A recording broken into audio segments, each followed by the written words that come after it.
No skit this time. This was brutal. This is brutal. This is brutal. This is brutal. Ducks get blown out yet again. This is probably going to be a quicker one than usual. 6-2 loss to the Blues. Welcome to DDFR number 18. Alright, before we get into all of the St. Louis goals, let's talk about the few good things that I did notice from the Ducks in this game. First and foremost, Mason McTavish looked pretty good. He started on a line with Ryan Strome and Frank Vetrano, and then Dallas Eakins, in his infinite wisdom, decided to take McTavish off that line and put him on a line with Sam Carrick and Brett Leeson about, well, right as the first period ends, essentially. This was horrible coaching decision. McTavish was about the only one who was really driving any offense. And other than that, the Ducks power play connects twice. Cam Fowler with one, Adam Henrique with one. Cam Fowler looked good. Goal and an assist. This is 3 games in a row where he has 2 points. And that's the extent of where the Ducks looked good. I am not going to be breaking down every single goal. I'm just going to show you how bad the Ducks played defensively in this game. This is my call for Eakins' head. This is the 18th game of the season, and the Ducks still have yet to win a game in regulation. There were a bunch of tweets I saw. One was very pointed, and I actually agree with it a whole lot. You have to establish a winning culture before you start winning. The Ducks have a losing culture. Choking away leads, choking away regulation wins. The Ducks have just shot themselves in the foot repeatedly. You should look at a team like Montreal. Montreal is still in a rebuild, just like the Ducks are in a rebuild, but yet Montreal is winning games. Montreal is winning games, and they're competitive in almost all of their games. It's very obviously a coaching issue, and the Ducks have done nothing to address this at this point. Looking at this first goal, so things I like here. Gibson has a perfect line of sight from where the puck is going to be shot. Things I really don't like here. Adam Henrique, what the fuck are you doing? What the fuck are you doing? Why are you so far behind him?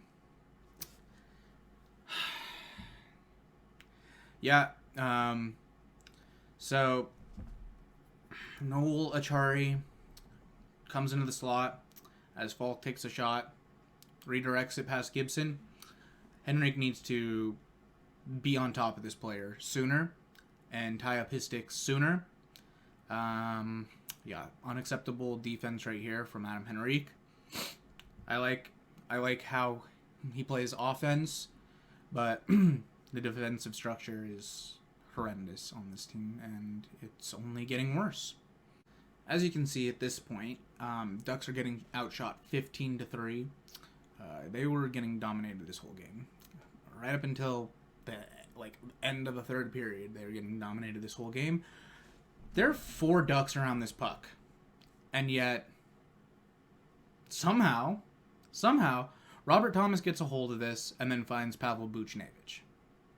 I don't know if a lot of the people watching this know who Pavel Buchnevich is. He had 30 goals last season. Klingberg, what are you doing, man? What are you doing? If you see Cam Fowler covering Robert Thomas, you need to move over. You need to move over to the left defensive spot and try and cover this guy. You guys are puck watching. The Ducks are puck watching. And I don't know any defensive structure that works when you start puck watching. Ducks are getting outshot by a margin of 3-1 right now.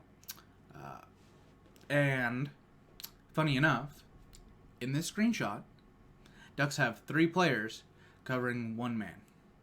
Robert Thomas, who, by the way, just made a pass to Pavel Buchnevich, who is wide open right next to John Gibson. I'm not blaming Kulikov here. Kulikov was assigned 2 players because the Ducks decided, we don't have to play defense. Ryan Strome, I don't know what you're doing, man. Vetrano, I don't know what you're doing, man. This is horrible. This is horrible.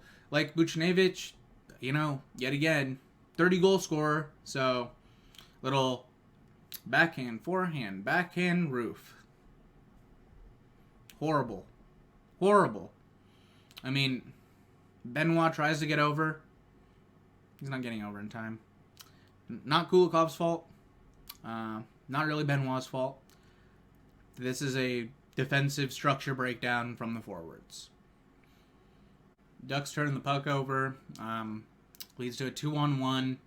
This was actually probably the best defensive structure they had on any of the goals that they allowed tonight. Fowler is more taking out the pass than the shot, which is exactly what he needs to do. Achari kind of streaking in. Klingberg is back-checking. You have Frank Vetrano here back-checking as well. Decent defensive structure on this one. John Gibson needs to have this. This goes 5-hole on him. It's a fast shot, but sorry. You got to have that one, Gibson. Ducks are already down 3-0, and none of those goals were really John Gibson's fault. The first three, not much you can do on any of them. It's one you got to have. If you want the Ducks to stay competitive in this game, this one you got to have Gibson. 4-0. 2-1 shot margin. I'm going to critique the Ducks' defensive structure on the penalty kill a little bit as well. They just collapsed too much on this one. No way that both forwards should be inside the face-off dots. That's what allows Krug to sneak in this close. He sends a rocket, man. I don't blame Gibson on this one, but he sends a rocket. Ducks need to be better. Again, both you guys are covering the same player here. Defending the cross-ice pass, but other than Vetrano here, nobody's really trying to get in the way of this puck. When you see a one-timer like this, it's better to try and block it than not. You don't want your goalie to try and, stop a one-timer from there. It's better to try and get a block on it. At this point in the game, Stolars is in net. They put him in for the third period. Gave John Gibson the third period off because his team was letting him down so bad. Shots are a whole lot closer now. Ducks look better in this period. They were getting some good scoring chances. Bennington, played pretty well. So this is bad, man. It's 5-2 already. And the Ducks just, yet again, don't know how to play defense. From this screenshot here, you can see Ducks defenseman Strand is going to come over and try and take out the puck carrier. But unfortunately, Anaheim doesn't realize that they have mouths. The Ducks players don't realize that this is attached to their body, and they don't use it. So both Strand and Henrique just decide, hey, wouldn't it be smart if we both went after the puck?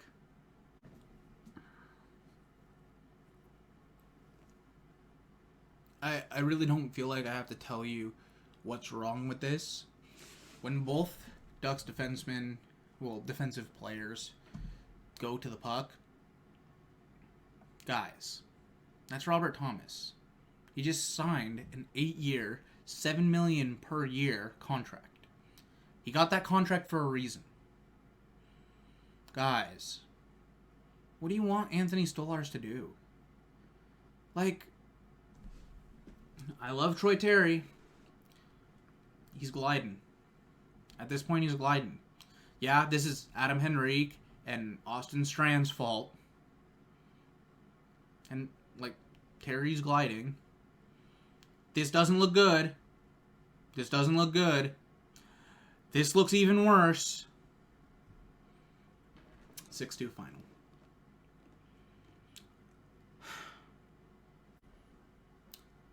Let's talk about Dallas Eakins. We are 18 games in. Ducks have now played 18 games on the season. So, how many wins do the Ducks have in those 18 games? The answer? 5. Ducks have 5 wins in 18 games. That means, on average, the Ducks are going 1 win, 2 losses.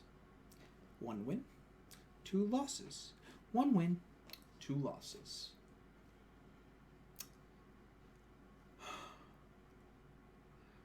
The only reason I can think of for keeping Dallas Eakins at this point is to get Connor Bedard. This is the only thing I can think of. Verbeek must be thinking, hey, if we're as bad as we possibly can be, we have the best chance to get Connor Bedard. Which, don't get me wrong, generational talent. Would be awesome if the Ducks got him. Let's talk about development. Taking Mason McTavish off of the top 6 when he's playing well is how you stunt a player's development. Putting him in a bottom 6 role, especially 4th line center, that's how you stunt a player's development. When you put Zegras and Terry together and they're not clicking on nights, and you just kind of try and shove a circle into a square, not working. Not working. Eakins from time to time can make adaptations, and it looks better for a moment, and then he abandons it. A lot of people speculating online that Eakins starting McTavish in the 2C slot was a move more by Verbeek than it was by Eakins, considering how quickly Eakins abandoned that. He let it go for 1 period, and then he said, that's enough of these decent scoring opportunities that these players are giving us. We need to not be having so many scoring opportunities.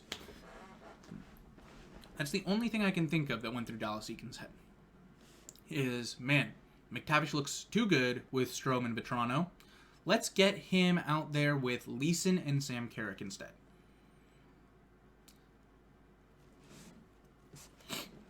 What are we waiting for, man? Are we going to game 20? And then when we get to game 21 and still haven't won in regulation, and now hold the record for most games in a row without a regulation win, is that when we're going to fire Eakins? Or are we literally going down quicker than a Japanese zero with no fucking thing to lose? What is happening here? This is abysmal, man. Like, just, we're dive bombing the season. We're dive bombing the season. That's the only thing I can think of at this point. 5 wins, none of them in regulation.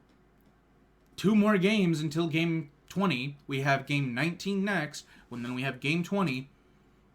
We play the New York Rangers, who fucking whooped our ass 6-4. Yeah, ooh, watch out, the Ducks were only 2 goals away.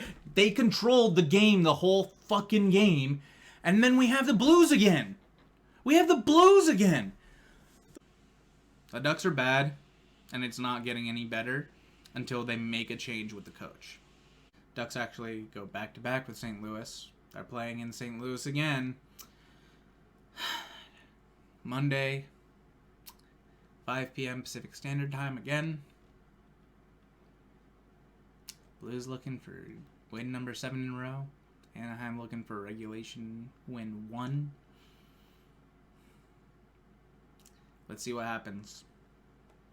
The game is going to be on Bally Sports West for anybody in Southern California. For everybody else, it'll be on ESPN Plus in the States. My assumption is if you're in Missouri, you are probably getting it on Bally Sports. I'm not really sure what you guys are considered Midwest, but yeah. Canada, you're looking at TSN or Sportsnet, and I'd like to thank everybody who showed up today. I appreciate all the support. hit that like button if you like what you saw. Hit that subscribe button if you really like it. And tell all of your friends that Dallas Eakins needs to be fucking fired.